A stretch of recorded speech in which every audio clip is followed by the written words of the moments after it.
Good evening, locked down world. I've had enough. It was a bit of a novelty in the beginning.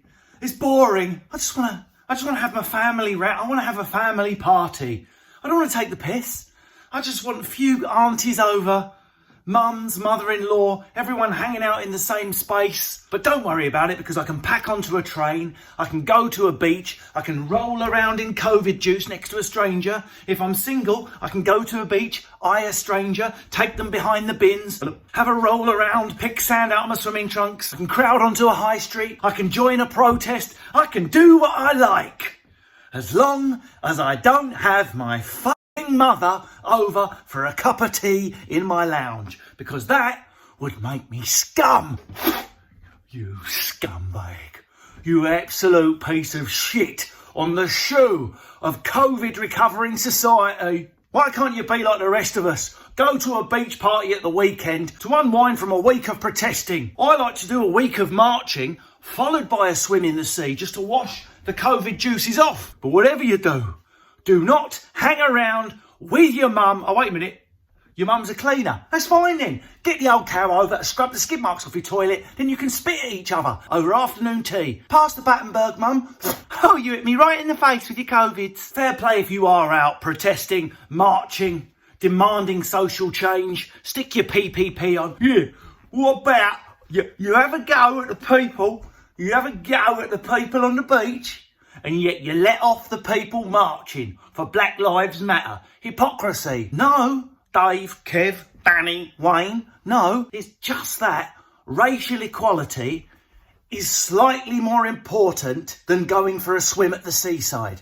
I mean, I'm not a historian or sociologist, but marching for freedom and equality in a peaceful way versus crabstick sandwiches next to a dog shit bin, I don't think that's as important. Does that make me a judgmental person? It's just not safe to open anything, except Primark. Fucking get in there. We were going to keep everything closed to protect you peasants, people, except Primark. Primark is opening. In you go, peasants.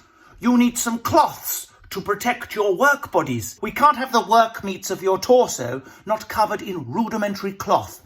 We do, after all, need you to service the industries. Isn't that right, Dominic? Shut up. I'm trying to bang a line in here and then go for a fucking drive to Durham. Bang a line, do a drive to Durham. I wouldn't mind about Primark being open, but why can't we go to I don't know. Why is Monkey World in Dorset closed then? That's one of my favourite places in the world, and before the vegans go, oh my god, monkeys in cages. Monkey World is an important conservationist project, and it's closed. An outdoor walk-around area where I can stand safely and watch a monkey doing some interesting shit is closed. But, ironically, I can walk into Primark tomorrow, dragging my knuckles, and chuck a shit at someone so I can get a £5 shirt. My shirt! My shirt! I've got some lovely employers out there telling people that they have to take their annual leave now. That's nice, isn't it? For all you people that have been furloughed, shitting liquid for 3 months, worried if you're going to have a job at the end of it, worried about the stability of your life, your housing situation and your relationships, are now told, and by the way, the last 2 weeks of that, where you don't leave your house and don't do anything different, that's a holiday. We're off to Sunny Lounge. Viva nervous breakdown. I'm in my lounge having a nervous breakdown. I don't know if I'll be able to feed my kids. Hooray! Adios! This week I've seen some new levels of thickness being spat out of the anus of social media. I've seen a fair few. I'm not racist, but listen, nothing good follows after that comma. I've checked all uses ever of the phrase, I'm not racist, comma, but, and I have never found one thing good that follows after that comma. Try, I'm not racist, full stop. What have you got to lose? Unless you genuinely are racist and love racism, in which case, good luck with that, enjoy. Why not try, I'm not racist, full stop. I'm not racist, comma, but.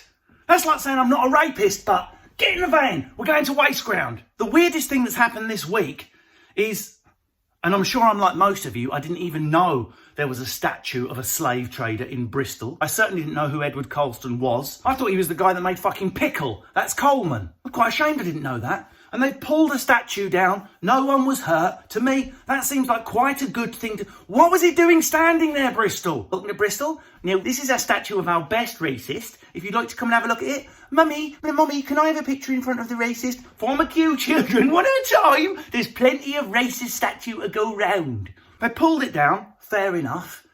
If you are defending Edward Colston and saying it's wrong that his statue is pulled down, you've got to ask yourself some moral questions. The guy sold human beings, Tatar statue. Yes, but you have to understand, Nick Grimshaw, that Edward Colston did so much for the city of Bristol. He put so much money in. We cannot forget all the other stuff the man did. Yes, we fucking can. We can! We're back to the Jimmy Savile model. It doesn't matter how many marathons that blonde-haired nonce ran. He was still a nonce. You don't get to have a scale where you build up morality on one side, and when there's enough gold pieces on it, you can do whatever you like. Oh, look at that. I've raised £10 million. I'll be off over the children's park then. That's not how it works. There is no scale. The only thing I don't agree with in this Bristol statue debate is this. The statue must never be seen again. It must be destroyed. No.